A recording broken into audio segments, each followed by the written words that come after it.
मेरे ये विचार कुछ लोगों को जनता के लिए शायद अच्छे नहीं लगे। इस देश में लंबे समय से मुट्ठी भर लोगों का वर्चस्व रहा है और बहुत सारे लोग तो केवल बोझा ढोने वाले पशु ही नहीं बल्कि शिकार किए जाने वाले जानवर ही बन रहे हैं। इस शोषणकारी वर्चस्व ने उनको न केवल बेहतर जीवन से ही वंचित रखा है बल्कि उनका जीवन रस ही चूस लिया है। इन दबे कुचले लोगों का मन अब उन पर दूसरे द्वारा राज शोषण करने से भर चुका है।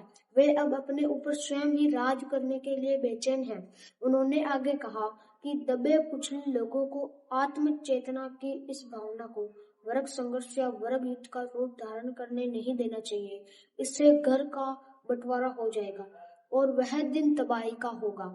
अब्राहम लिंकन ने कहा है, जो गर्म फूट का शिकार है वह ज्यादा दिनों तक टिका नहीं रह सकता। इसलिए जितनी जल्दी शोषितों वंचितों की इच्छाओं की पूर्ति ही जाए उतना ही इस देश की, इसकी आजादी और इसके लोकतंत्र ढांचे के लिए अच्छा है। यह जीवन के सभी पहलुओं में समानता और भाईचारा पैदा करके ही हो सकता है। इसी कारण मैंने इस पर इतना जोर दिया है।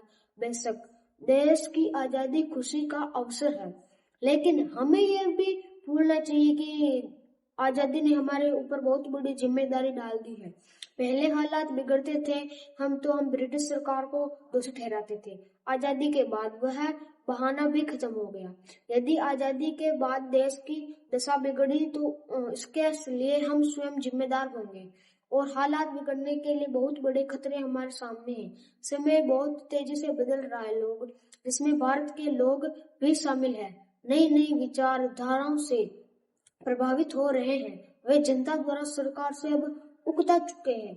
वे अब जनता के लिए सरकार चाहते हैं। उनको इस बात की चिंता नहीं है कि यह जनता द्वारा जनता की सरकार है भी नहीं या नहीं। जिस संविधान में हमने जनता के लिए, जनता का और जनता द्वारा विचार शामिल किए हैं, वह संविधान लंबे समय तक बना रहे।